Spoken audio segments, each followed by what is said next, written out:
Four couples are about to go on a scientific journey. All are at very different stages of love. Steve and Donna are getting married. Hayley and Jay have just split up. I hate this. I hate it so much.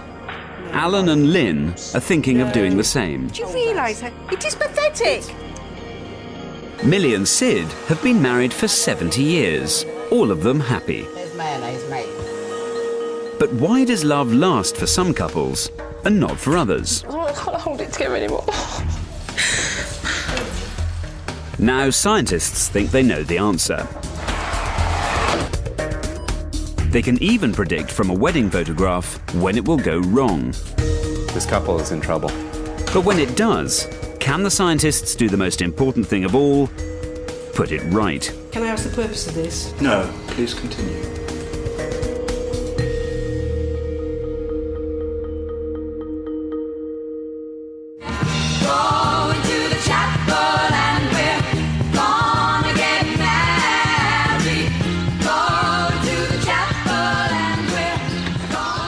Oh, excuse the mess.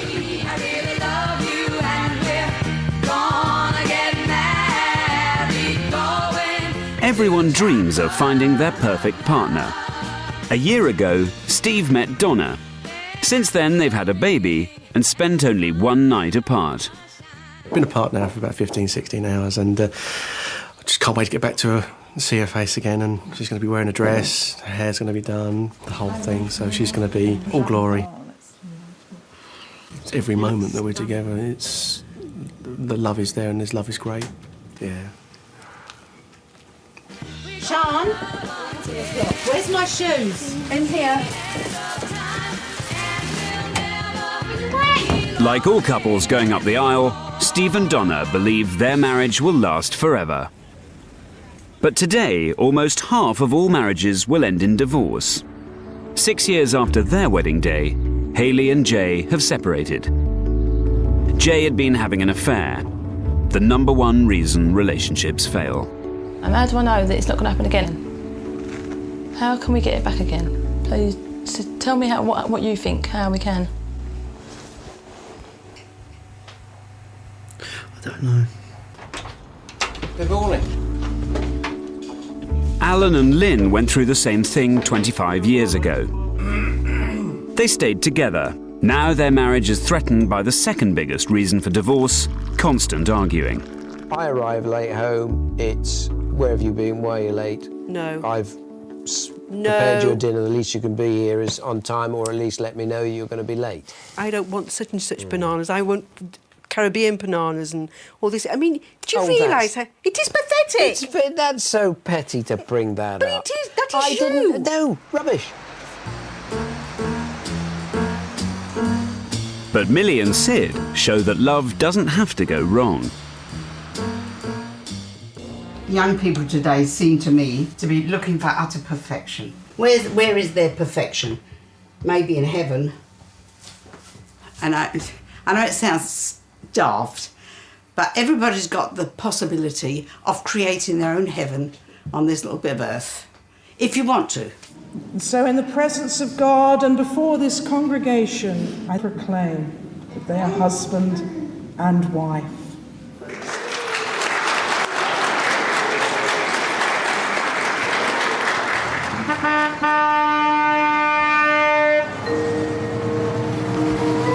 Love.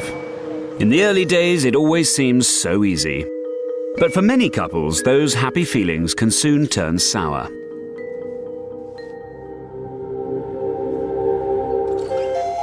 Alan is manager of a large golf and leisure complex.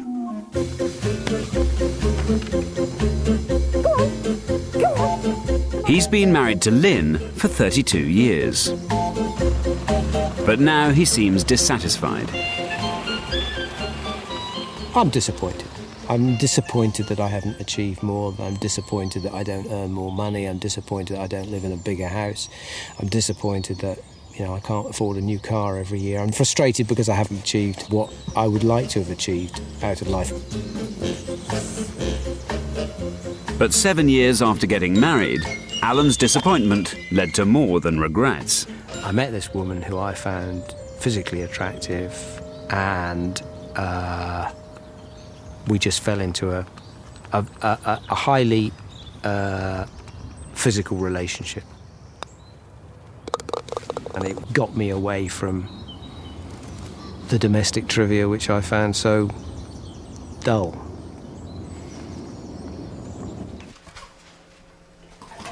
Steady. I didn't think that could happen to us at all. Up to that point, I thought we had the perfect marriage, and I was very proud of him, and he was on a pedestal, and I was floundering, absolutely floundering, because the shock was just so much. And then a year after that, I then got into another relationship. I find that I do say to myself, why am I still here? I should have gone out and done something different or whatever, but I don't know why. I just am still here.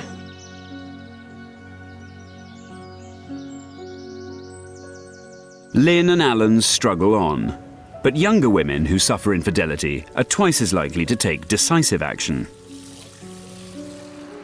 3 weeks ago, Hayley found out about Jay's affair and immediately threw him out of the house. After 14 years and 3 children together, he's now living in a friend's spare room. I felt on my own for the first week. Very alone, that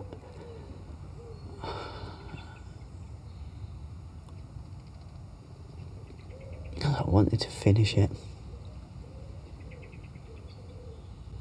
That I didn't want to see anybody because I couldn't believe what I had done and the fault of other people's perceptions. I felt ashamed knowing I've just wrecked everything. He said he adores me and he wants to spend the rest of his life with me, and that he's made the biggest mistake of his life. Which we both know, it's just how to be over this. It's still hot. It's bed. But I suppose in one way it can only get worse before it gets better. That's the only way I'm looking at it. Love you. I love her with all my heart.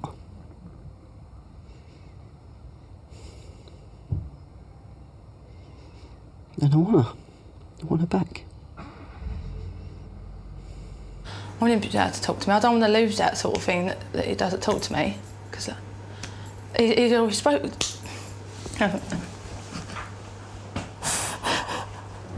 Infidelity has all but destroyed Hayley and Jay's marriage.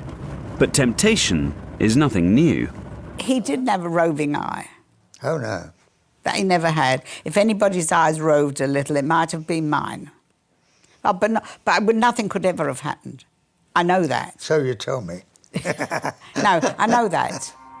I know that. Millie and Sid seem just as in love as the day they married. But why do some couples remain so positive, while others descend into negativity?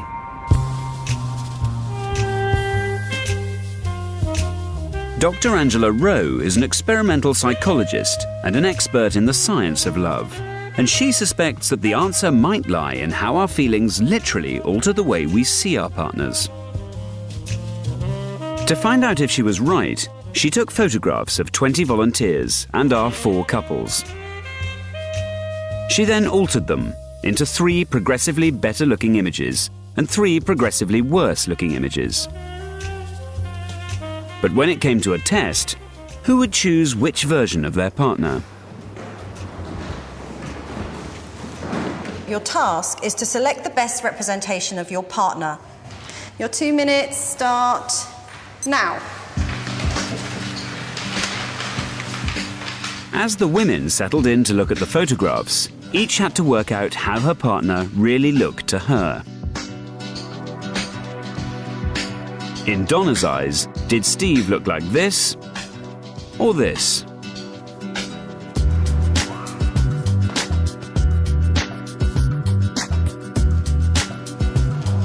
Did Jay's ears really stick out quite that much? quite confident I got it right. So one of them had a big spam head, he ain't got a big spam head. And was Alan beauty or beast? Next, it was the men who were faced with the same dilemma. Please start now.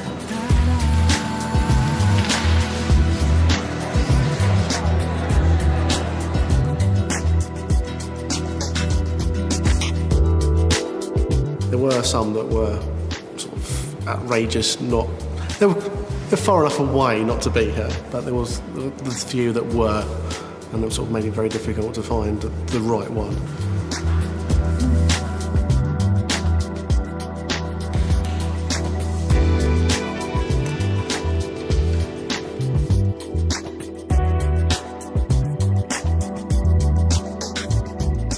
I wasn't happy with any of them. If he was my photographer and I had to pay you, I'd smash your machine. Okay, we've finished, gentlemen. Thank you very much.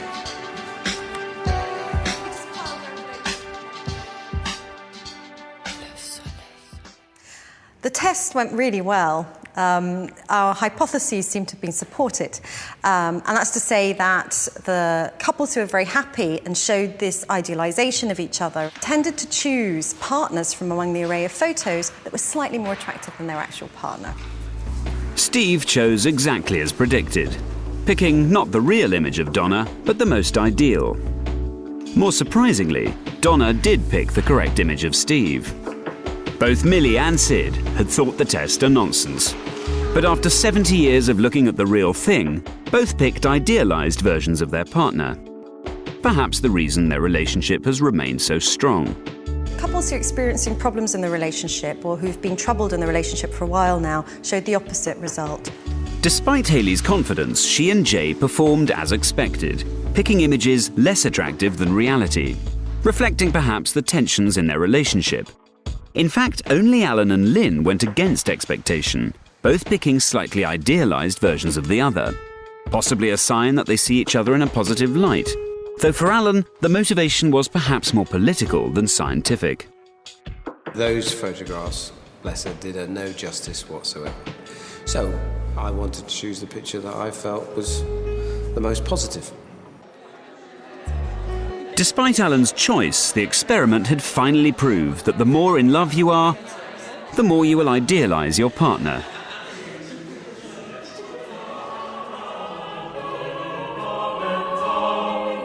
A process that showed no sign of fading on Steve and Donna's honeymoon to Venice.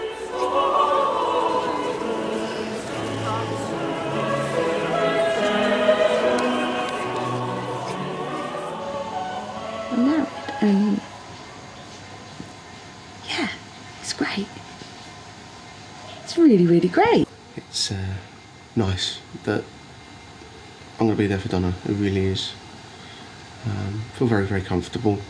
I don't really have a care in the world, actually. It's like we're on this big cloud. Just Steve and I on this love cloud. And it's brilliant. But just what was producing Steve and Donna's incredible feeling of perfect union? Back from Venice, we sent Steve to the Institute of Psychiatry to find out.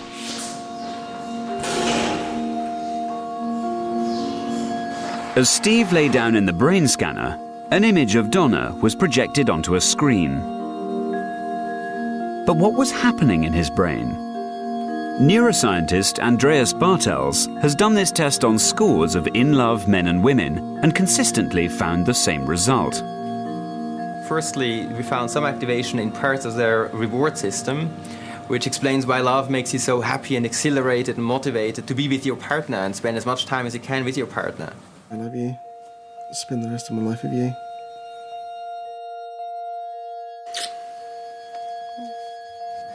And at the same time, we found some regions that were suppressed in their activity.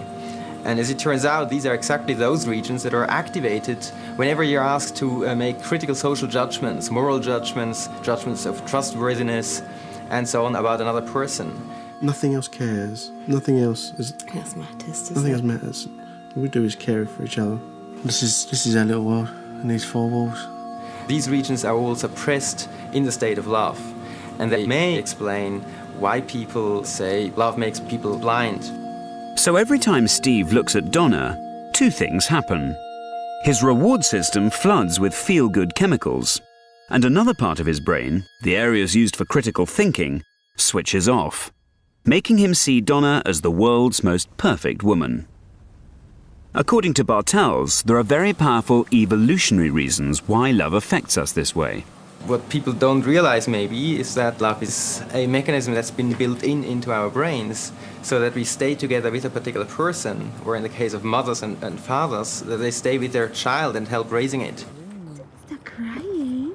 No. I know.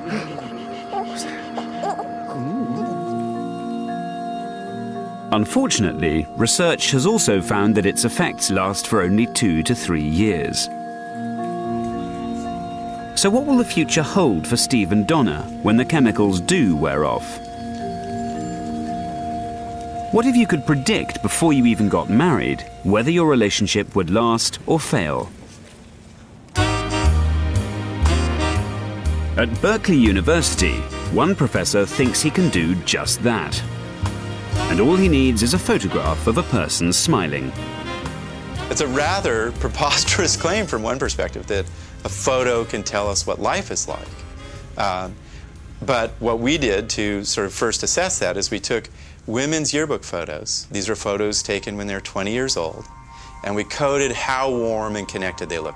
Keltner was particularly interested in the intensity of the women's smiles. But just what impact had their smiles had on the rest of their lives? When these women returned to the laboratory 30 years later at about age 52, what we found is that women who had a stronger, warmer, more enthusiastic smile felt greater warmth towards other people in their lives. They felt less anxious on a daily basis. They felt like they were accomplishing their goals more. And perhaps most astonishing was that they were actually more content and satisfied with their marriage and experienced greater well-being in general. But just what is it about a smile that gives Keltner his clues? One of the really interesting things about facial expressions is that they tend to involve certain muscle actions that we can't fake. So here is what we call a pleasurable smile, and it involves the zygomatic major muscle that just pulls the lip corners up. But then it involves the contraction of the orbicularis oculi, which raises this part of the cheek up. There's a little pouching right here under the eyelid. That's really hard to produce voluntarily. And when you see that action, you know the person is feeling warm and kind and loving. And then when you go to a fake smile, you see less of the action around the eyes. Keltner believes the reason some people produce fake smiles and other people real ones is all down to how much stress you experience in early childhood. So to test Keltner's theory, we gave him photographs of Lynn, Alan, Haley and Jay to analyse.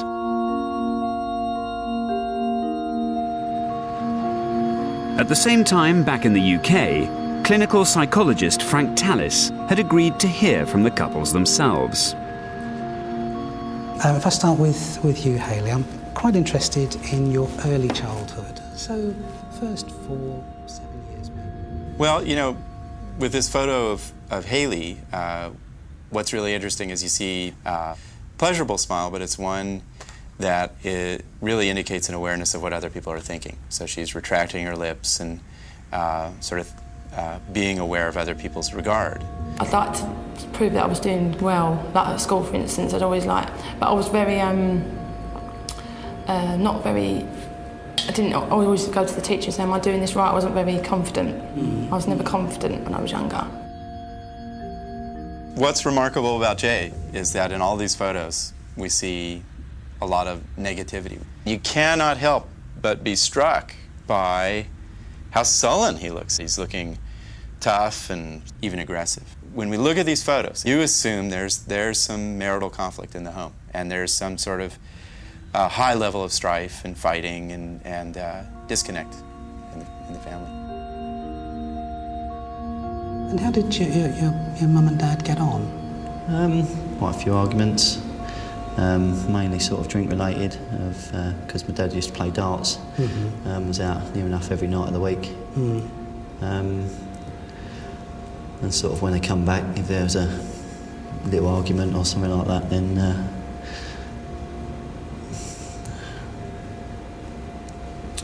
so there used to be a bit of screaming and shouting. You seem to get a little bit upset then, just thinking about that. Well, I'd rather not say. Okay, okay.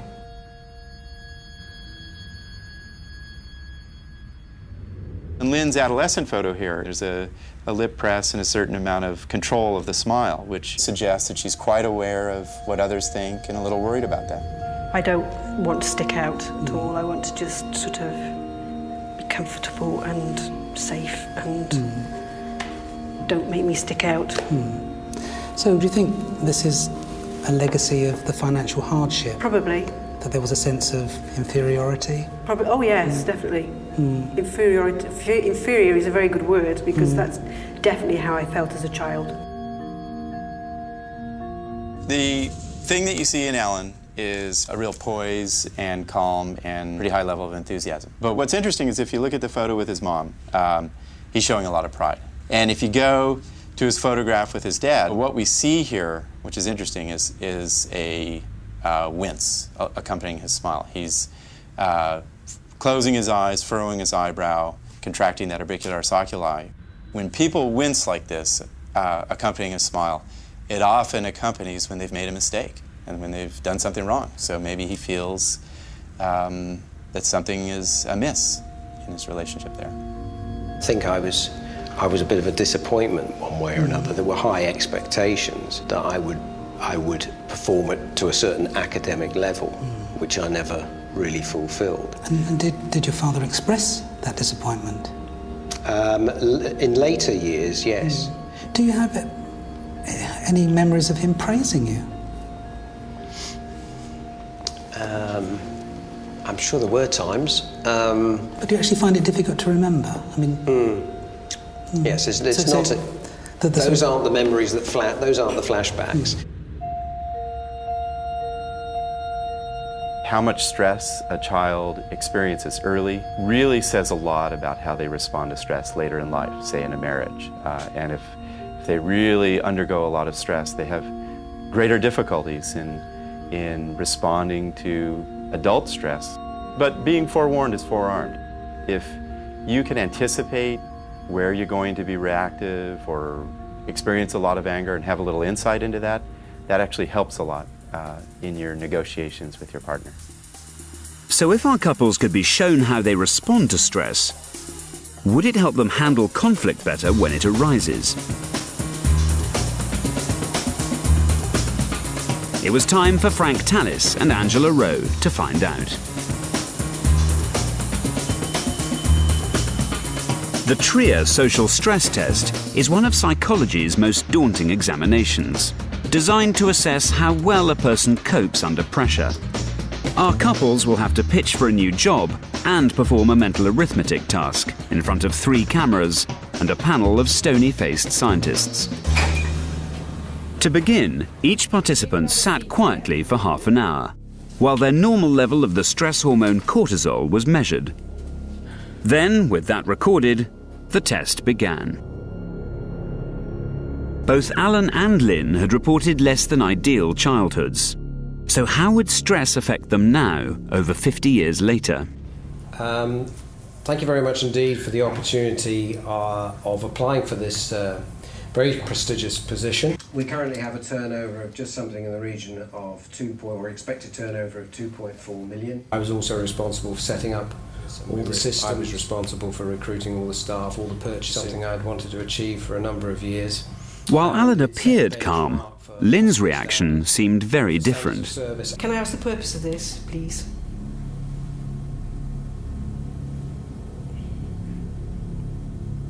No, I can't ask the purpose of this. Okay. Please continue.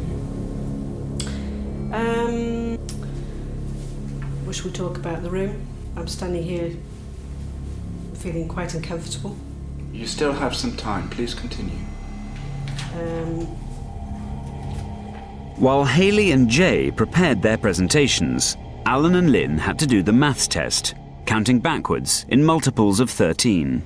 996. No. Begin again. 983. No. 1022. 980. No. Begin again. Hi.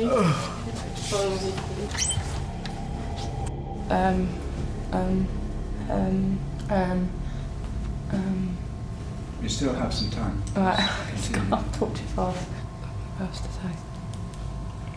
Is that nearly up now? We would put new ceilings up and replaster through the mansion.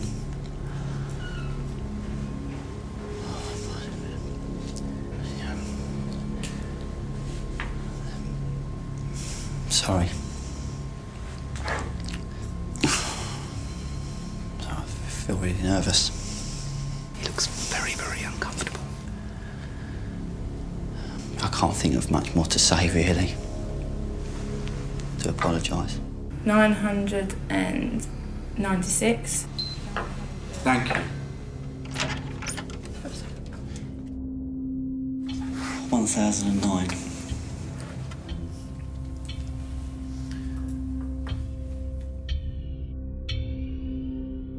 983. He's got a rash that's around his eyes, red to his ears, and it's gone under his neck. 974. No. Begin again, please. 1022. I think we never thought he was going to cope too well with this situation, and I think he's not. Thank you.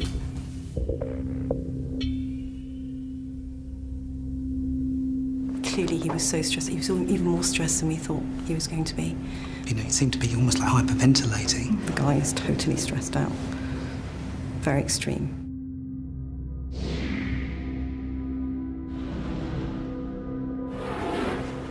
Oh, yeah? How far did you get down on the mental arithmetic then? I haven't a clue. Just kept going as far as I could. Yeah? Did you get as far as 600? Yes, I think I did. Did you? 500? No. Oh, probably about the same then. We'll have to check tomorrow. Okay. So you did best. Well, no, probably not. My stress levels have gone right through the ceiling. Yeah. I'm all right now, I'm fine. Yeah.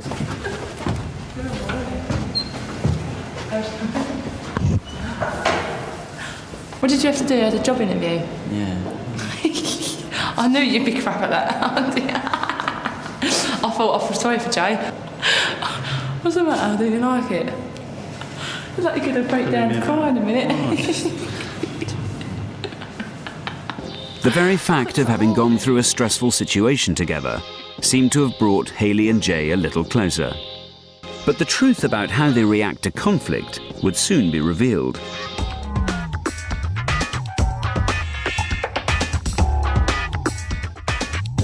The next day, Angela and Frank were briefed on the results.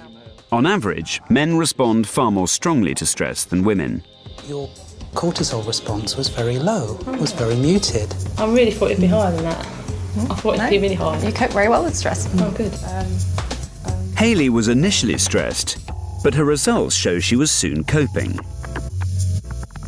So let's move on to Jay. It should come as no surprise to you that indeed you had a very marked cortisol response. So it was, the stress hormone was very high. I was expecting that. Jay had appeared very stressed, and his results showed this. You certainly came over as being very competent and very confident. That was, however, discrepant with the test results, which showed a marked male cortisol response. Well, it bears out what we were talking about yesterday, really, that I appear to be coping, but in reality, I'm not actually in a comfort zone. Alan had appeared calm, happy even, but under the surface, he had been stressed.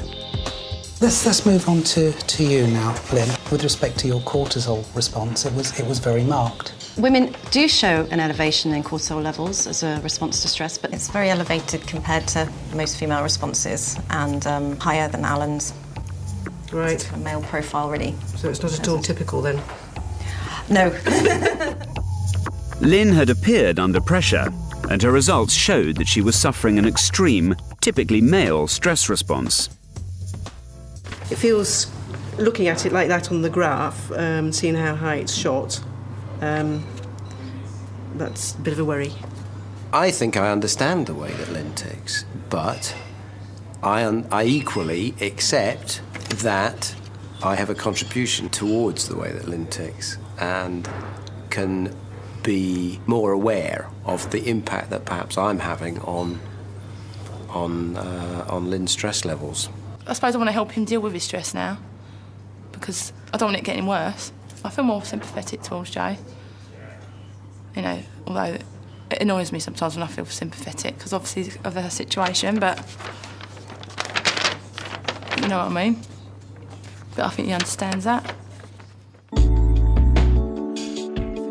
Both couples had taken another step in understanding how they really feel. Soon they'd get more help to save their marriages. But first, how did Dacre Keltner rate their chances? What we see in the photos of Lynn and Alan is really this striking independence that Alan shows of the emotional composition of Lynn. And it's really clear here. He has this very strong, assertive, outgoing smile, very composed. And it's as if she has been pasted in. You know, she seems to be in an entirely different context than him. What then of Hayley and Jay? Jay seems a lot different, you know. He just seems plugged in and happy and connected. He's leaning toward her. There's a symmetry in their displays. He's touching her quite clearly. So how had Jay made the shift from stressed childhood to his happy wedding photos? A really important thing that I think developmental psychologists have learned is that you can start off life with one family context and temperament, and then these big events happen, and they can redirect you. So my guess is, you know, between this photo and then this wedding date photo, something big happened to Jay. And, you know, the obvious candidate is this connection to Hayley, but something clearly has given him strength and warmth. When we recall Alan, how independent of Lynn he seemed, we see something different. You know, if I had to make a call for how their lives are going to turn out together, I'm a little bit more hopeful for Hayley and Jay.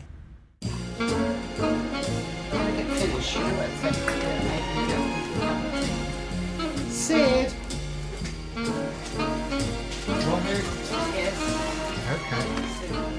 The mistake is thinking that that wonderful thing that you've got, you haven't had to work at it. It's like going to work.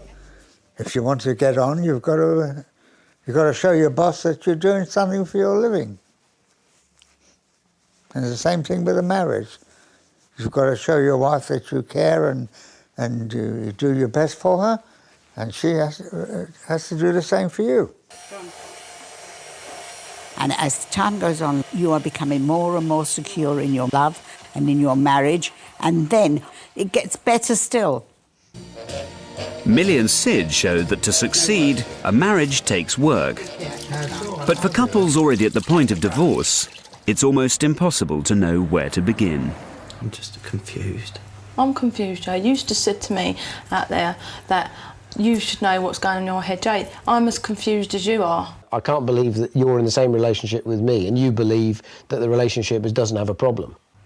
I don't know what's going on in my head. I want to know. I need to know.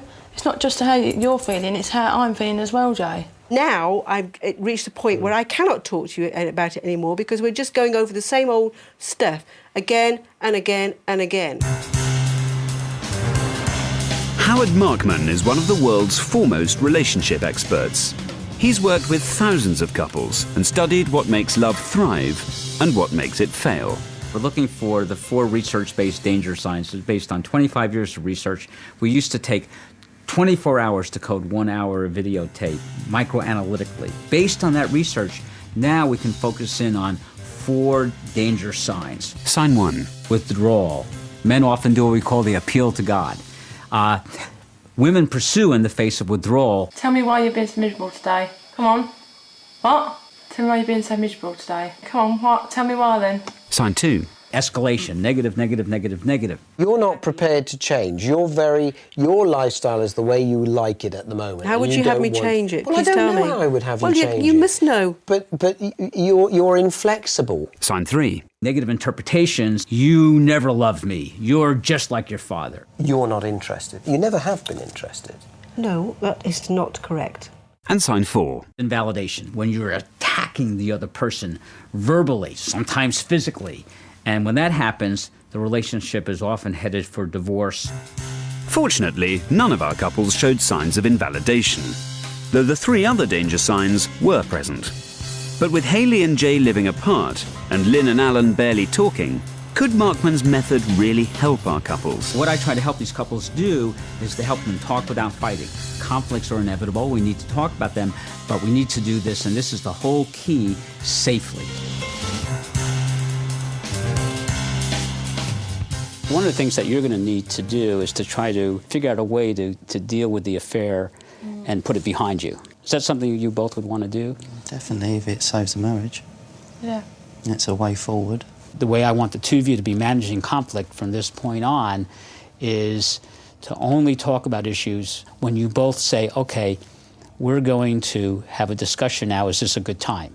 And I'm, in fact, going to suggest that you have a weekly meeting to talk about your conflicts, and that's the only time that you talk about them. One of the best things that a couple who's feeling distant can do is to reach out and just hold your partner's hand. Do you feel comfortable reaching out and holding Hayley's hand right now? Hold it. You're not holding hands anymore. Terrific. Too often people take the relationship for granted. They don't invest in going out on a date or talking as friends. So I'd like to suggest to the two of you having a date night. Is that something you can agree to do? Can I get you to agree to that? Then I'll be delighted. I'll be delighted. Okay, terrific. Thank you very much. Pleasure. Thank you. Okay. Try and go away and work on the things that we've been sort of asked to do. It should work, as long as we commit to it. Alan and Lynn are going to have more challenges ahead. It's not to say that Jay and Hayley don't have some danger signs. They have some escalation and withdrawal, but with Lynn and Alan, if they really decide to do their part as they move forward, they have the opportunity to have the second half of their marriage be significantly better than the first, if that's what they want. Disagreements are inevitable. The key to Markman's method is to stop couples fighting destructively. But not everyone has to learn the hard way. Okay, wait a minute. I'm busy, I'm doing something. Do we argue? All the time. Well, I would say Never a day goes by. always. Never a day goes by. If she says that happened, I always say no. Automatically, we argue about it. I don't take any notice of it. He'll say, I'll say to him, I'd like to do so-and-so. He'll say to me, not bloody likely, excuse my language. Yeah. Oh, not bloody likely. And 10 minutes later, he's we're done doing it. Yeah. Of course we argue. Arguments, yes, but not rows. Plenty of arguments. Not rows. I don't think... If we have a row... It's many years since we've had a row. It has to be a good reason for it. Come on, Mill. The avocado's getting cold. For some couples, cutting out the rows comes naturally. For others, it takes work. In Markman's programme, the next task is having fun. Friday night is date night. Yeehaw! Yeehaw! Okay. What I need you two to do is to gel with each other. Yes. Okay? Life is just a dance. I'll tell you what we're going to do. We're going to do the first 3 moves. We're going to do the mambo, cucaracha, and the open step, and stop. But how did we get from backwards to forwards? Don't worry about it. Trust me. I'll take you through it. Oh! Hey, that's a bit fast, isn't it?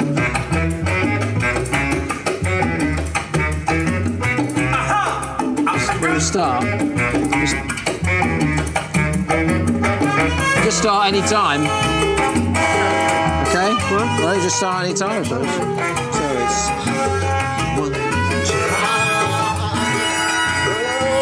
No, we're doing this. Oh, well. That's not salsa. Okay. I'm going to count you in. And 1, 2, 3, 5, 6, 7. 1, 2, 3, 5, 6, 7. And 1, 2, 3, 5, 6, 7. Alan. 1, 2, 3, 5, 6, 7. My legs are all over the 1, place. 2, 3, 5, 6, 7. 1. I've lost it completely. Okay. It's just the speed. It's, Rewind it again? Because it's like anything else. When you think about it, you can't do it. It's like driving a car for the first time when you're looking at all the sticks and the gears and the brakes and everything. Smile. Feel the music. This is a very, what I call sound. Recording.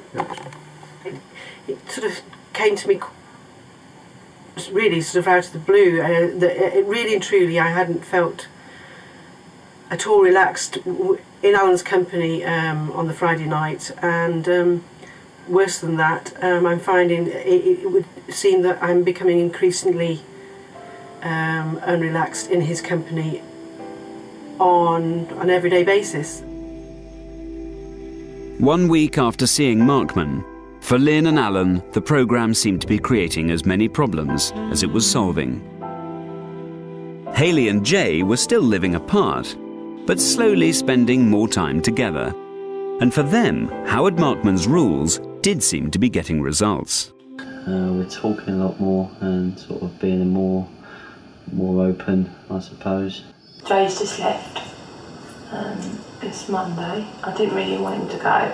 Found it really, really hard tonight, sort of leaving her. I keep trying to stop him from going. I want him to stay. My heart wants him to stay, but mine keeps saying, well, no, you've got to go. For both couples, there was clearly more of Markman's method to take on board.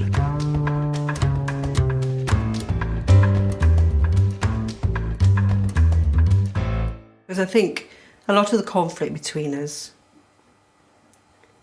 is due to total miscommunication and misunderstanding. I am not saying what I feel and believe because I don't feel that I can say it without fear of conflict. You accuse me of arguing.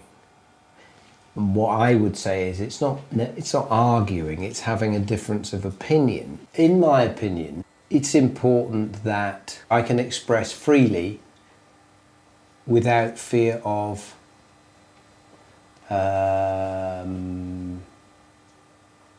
ridicule or disagreement. I believe, from what has been said, we are both not expressing ourselves openly and honestly for fear of upsetting one another.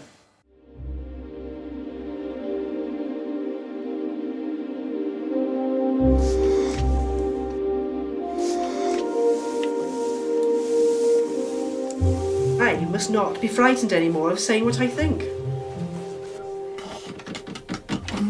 I think I've always been a bit scared about letting off steam with Alan because I've been scared of the consequences. But if the relationship is to continue, then we have to communicate as effectively as we have been doing in the last couple of weeks. Have a good day. You too. All right. Bye. See you later, bye.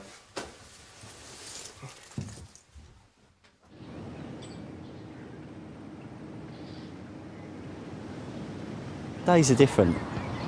So, last sort of 6 days have been very, very good. But then again, take one day at a time. 3 weeks ago, I didn't even know where I'd be in the future 3 weeks ago. I thought that I didn't have a future. And now I've got a lot of hope for the future now. I don't want to ask her if I can move back in. I want her to ask me to move back in, so then I know sort of her timing's right and I'm not putting any pressure on her. I don't know what's stopping me from saying the next step. I don't know what's stopping me. Maybe date night would help them take the final step.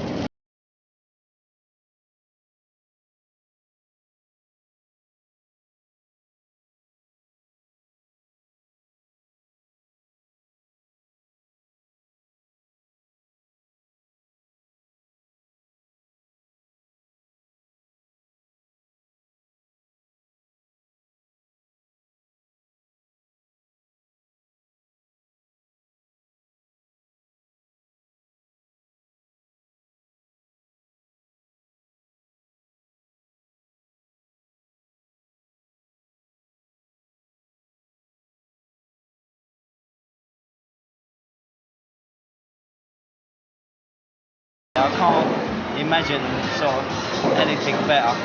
I love her so much that it actually hurts. She is my life, and she is my everything. And, you know, I don't want to be with anybody else. I want Hayley. You know the feelings you get when you first meet someone, and you get that stomach thing. Everyone gets it, don't they? Like your stomach goes. It's like I'll be sitting there, and I remember how much I love him and how much he loves me, and then my stomach will go. It's a solid thing. Now I'm a believer. I'm not a trace. I'm down in my mind. Said I'm a believer. After 6 long weeks on Markman's programme, it was time for our couples to revisit him for one last session. And despite their initial troubles, both couples seem to have made amazing progress. What's the process been like? Has it been worth it? The process has been uneven. It's, but I think we have managed to keep quite a lot of the conflict out of the relationship because of the things that we learned. So it's been tough. It's been some up and downs, as you said, but you're moving in the right direction. It's been working. With the 3 rungs up a 20-rung ladder, but we're on the ladder. That's the main thing. You're on the ladder. We're on the process, yeah, and it's only through our own determination, as you said earlier on. If we're determined to make it happen, we can make it happen. I think it's a good thing. It's a good thing you're doing. You're courageous. What happened is sort of it happened. But it's not until you start pulling away from someone and losing someone to realise of how much, you know, that I do love Hayley and want to be with Hayley for the rest of my life. I always would have said before, if someone would have cheated on me, that I would never have him back, ever. I never would have thought I would have been able to overcome this. So I think that's what's been useful to me, is realising that how special love is. I mean, I feel that you're back on track. 2 days after seeing Markman, Hayley called Jay to a special conflict meeting. So if I said to you, like, okay, then if you can live with bits like that, and and me being a little bit like that, and I said to you, right, I might be like that sometimes. If you could put up with me like that, would you come back? You know I would.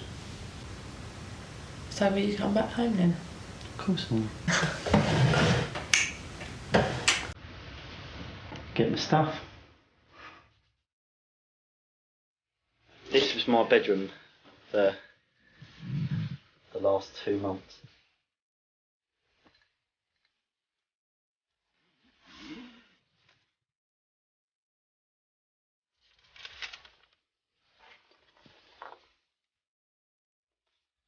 It's time to go home. It's wonderful. That beginning is wonderful, that excitement. But that excitement must fade somewhat. It cannot keep at that pace. And that, in my opinion, is when true love sets in. When the infatuation. When the infatuation more or less slows down. That's when the love comes in. That's when love comes in. And if you're sensible, that is where you begin to create what should be a good marriage.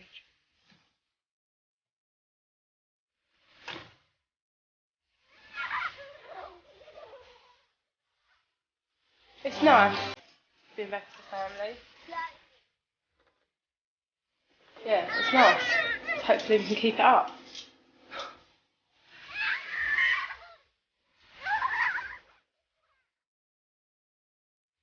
I will commit to making a conscious effort not to belittle your opinion, whatever it may be, but to respect that opinion. And I will make the same commitment. Deal, okay?